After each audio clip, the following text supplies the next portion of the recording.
बहुत गरीब था। उसका बेटा अभिजीत और बहू ममता वैष्णो माता के दर्शन करके अपने घर वापस आ रहे थे। तभी झमाझम बहुत जोरदार बारिश होने लगी। आसमान में बिजली कड़कने लगी। माँ जल्दी से चलो वरना हमारी ट्रेन छूट जाएगी। हाँ बेटा, माता रानी के दर्शन तो हो ही गए हैं। आने वाली संतान के स्वागत में ऊपर वाले ने बारिश भी बहुत तेज कर दी है। अब जल्दी से हमें घर पहुँचना होगा क्योंकि डिलीवरी किसी भी समय हो सकती है। माँ मैंने तो पहले ही कहा था कि डिलीवरी का वक्त है, अभी इतनी दूर जाना ठीक नहीं है, पर आप लोगों ने मेरी बात मानी ही नहीं। बेटा, पंडित जी ने बताया था कि 8 महीने बाद ही बच्चा पूरी तरीके से माँ के पेट से बाहर आने के लिए तैयार हो जाता है और इस समय अगर माता रानी का आशीर्वाद मिल जाए तो सब कुछ ठीक हो जाता है। हो सकता है हमारी गरीबी भी कम हो जाए आने वाले बच्चे की वजह से। तो इस तरह से बातें करते करते वो लोग स्टेशन पहुंच गए। बारिश रुकने का नाम ही नहीं ले रही थी। ट्रेन 1 घंटा लेट थी। इसी वजह से उन लोगों ने 1 घंटा स्टेशन पर ही बिताया। 1 घंटे बाद ट्रेन आ गई। अम्मा जी सामान उठाना है क्या? अरे नहीं भाई साहब, जब अपनी जिंदगी का भार हम लोग उठा रहे हैं तो ये सामान क्या चीज है? हमारी गरीबी से तो हल्का ही है ये सामान। वाह भाई साहब वाह, कितनी गहरी बात कर डाली आपने। खैर, अभिजीत ने सारा सामान उठाया और ट्रेन में बैठ गए। ट्रेन चलने लगी। काफी घंटे का सफर करने के बाद भी बारिश बंद नहीं। माँ मुझे लगता है कि हमें बारिश में ही अपने घर तक पहुंचना पड़ेगा। आसमान देखो कितना काला है। उन लोगों को बारिश में यात्रा करने में बहुत अच्छा लग रहा था, लेकिन उन्हें नहीं पता था कि रास्ते में उनके साथ कितनी ढेर सारी कठिनाइयां आने वाली हैं। तभी ट्रेन अचानक रास्ते में रुक गई। आरपीएफ वाले उनकी बोगी में आ गए। आप लोग इस बोगी से बाहर निकल जाइए। आगे थोड़ी दूर पर एक बहुत बड़ा ट्रेन हादसा हो गया है, जिस वजह से ये ट्रेन यहीं पर रोकी जा रही है। आप लोग यहीं आसपास होटल में रुक जाइए। अरे ऐसे कैसे भाई साहब, हमने पूरा टिकट लिया है, यात्रा तो पूरी कराइए। अरे बहन जी, अगर हम लोग ट्रेन चला देंगे और आगे कहीं हमारी ट्रेन का भी एक्सीडेंट हो गया इतनी तेज बारिश में तो क्या होगा? और क्या आप चाहती हैं कि इस ट्रेन में बैठे सभी लोगों की जान चली जाए? अरे माँ भाई साहब बिल्कुल सही कह रहे हैं, कभी भी कोई बड़ा हादसा हो सकता है। सभी यात्री उस बोगी से बाहर निकलने लगे, लेकिन तभी अचानक ममता का पेट दर्द शुरू हो गया। माँ जी, मुझे लगता है कि वक्त आ गया है। बहुत जोर से पेट में दर्द हो रहा है माँ, मुझे कुछ कीजिए। बेटा, इस बोगी के अंदर तो ये लोग हमें रुकने नहीं देंगे। चल बाहर कोई जगह देखते हैं। वो लोग ममता को लेकर ट्रेन के बाहर निकले। माँ अब क्या किया जाए? हमारे पास इतने पैसे भी नहीं बचे हैं कि किसी अस्पताल ले चले या फिर कोई होटल ले सके। सारे पैसे तो खत्म हो गए। तभी अचानक अभिजीत की नजर रेल की पटरी पर कहीं दूर पर पड़ी, जहाँ पर किसी बहुत पुरानी ट्रेन की बोगी खड़ी हुई दिख रही थी। कुछ लोग उसी डिब्बे के अंदर घुस रहे थे। माँ वो देखो, सब लोग उस पुरानी बंद पड़ी बोगी में घुस रहे हैं। इस बारिश में हम गरीब लोगों के लिए इससे अच्छी रुकने की जगह कोई नहीं हो सकती है। चलिए जल्दी चलते हैं, फिर आगे सोचते हैं क्या करना है। कम से कम सबसे पहले बारिश से तो बच जाए। बाजी, अब मुझसे दर्द बर्दाश्त नहीं होता बाजी। अभिजीत ने थोड़ा सामान अपनी माँ को पकड़ाया और ममता को अपनी गोद में उठाकर तेज बारिश में भागता हुआ उस ट्रेन के डिब्बे के अंदर घुस गया, जहाँ पर बहुत सारे लोग पहले से ही मौजूद थे। अरे बहन जी, ऐसी कंडीशन में बहू को बाहर ले जाने की क्या जरूरत थी? बहन जी, अब क्या बताऊं मैं आपको, सब मेरी ही गलती है। आखिरी महीना चल रहा था और मुझे ही वैष्णो माता के दर्शन कराने थे अपनी बहू। वो लोग सब बात कर ही रहे थे कि तभी ममता फिर जोर जोर से चीखने लगी। माँ जी, अब तो लगता है आपकी बहू की डिलीवरी इसी ट्रेन की बोगी में होगी। ऐसा कीजिए, जितने भी मर्द हैं वो लोग दूसरी बोगी में जाकर रुके। हम लोग जल्दी आप लोग को खुशखबरी देते हैं। बहू चिंता मत कर, हम सब तेरे साथ हैं। हम सब भी गरीब हैं और गरीबी की वजह से इस बोगी में रुके हुए हैं।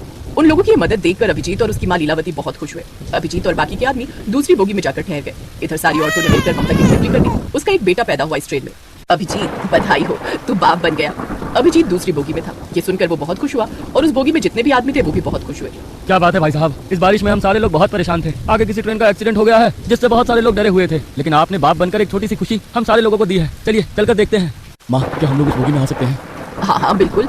अभिजीत के साथ उस बोगी में जितने आदमी थे वो लोग भी अब उस बोगी में आ गए जहाँ पर ममता ने एक बच्चे को जन्म दिया था। अब आप लोगों को परेशान होने की कोई जरूरत नहीं है। मैं एक अस्पताल में नर्स का काम करती हूँ पिछले 20 सालों से। मेरे पास कुछ दवाइयाँ और इंजेक्शन भी हैं, मैं लगा देती हूँ बच्चे को। कुछ देर बाद अंधेरा होने लगा और माइक पर किसी ने ऐलान किया, यहाँ पर आसपास जितने भी यात्री रुके हुए हैं वो वहीं पर रुके रहें, क्योंकि बारिश की रफ्तार बढ़ती जा रही है। हमारे आर्मी के जवान आपके पास ही मौजूद है।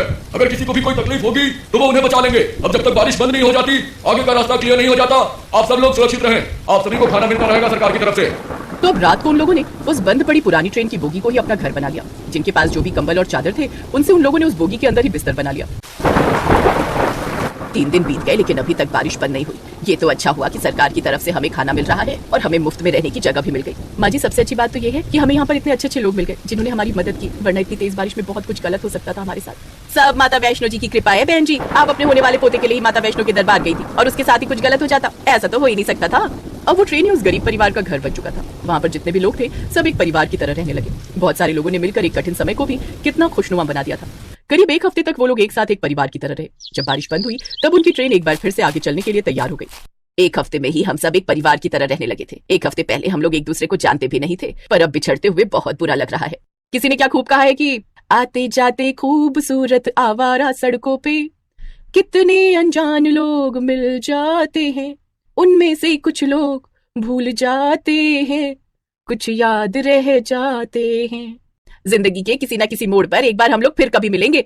तो इस तरह एक दूसरे से विदा लेकर सब लोग अपनी अपनी सीट पर बैठ गए। ट्रेन एक बार फिर से चल पड़ी। अभिजीत अपनी माँ, अपनी पत्नी और अपने नवजात बच्चे को लेकर जैसे ही अपने घर पहुंचा, वहां पर घर था ही नहीं। वहां चारों तरफ दलदल था। वो लोग हैरान हो गए। आसपास के लोगों से अभिजीत ने पूछा, अरे भाई साहब, ये सब क्या हो गया? ये सारे घर कैसे तबाह हो गए? मैं भी यहीं पर एक झोपड़पट्टी में रहता था। बहुत बहुत बधाई हो आपको। मेरा घर तबाह हो गया और आप मुझे बधाई दे रहे हैं? मैं बधाई इसलिए दे रहा हूँ क्योंकि आप लोग कम से कम जिंदा तो हैं। आप यहाँ से सही टाइम पर निकल गए थे, क्योंकि आपके जाने के बाद यहाँ पर इतनी खौफनाक बारिश और लैंडस्केप हुआ जिससे सारे घर तबाह हो गए। घरों में लोग चैन की नींद सो रहे थे, लेकिन सोते सोते ही वो लोग भगवान को प्यारे हो गए। ये लहरें उनकी जिंदगी अपने साथ बहा ले गई। ये सुनकर अभिजीत, ममता और लीलावती की रूह कांप गई। अभिजीत भी अपने परिवार के साथ स्टेशन के पास ही बनी झोपड़पट्टी में रहता था, पर अब वो भी नहीं रही। माँ, वो देखो सामने एक बोगी खड़ी है, उसमें ही रहते हैं चलकर। वैसे भी हमें बोगी के अंदर रहने की आदत हो गई है और इस खराब मौसम में झोपड़ी बनाकर रहना ठीक नहीं है। वो लोग एक ट्रेन की बोगी में ही रहने लगे। कुछ महीनों बाद सरकार की तरफ से वहां पर जितनी झोपड़पट्टियां तबाह हो गई थी, उन सभी लोगों को रहने के लिए पक्का घर दे दिया गया। सरकार ने जो कॉलोनी बनाई थी, उन्हीं कॉलोनी में अभिजीत के परिवार को वही सारे लोग एक बार फिर मिले, जिन्होंने ममता की डिलीवरी में उनका साथ दिया था। हमने आप लोगों से कहा था ना कि एक बार हम लोग फिर से मिलेंगे, और देखो भगवान ने हमें हमेशा के लिए एक जगह ही मिलवा दिया।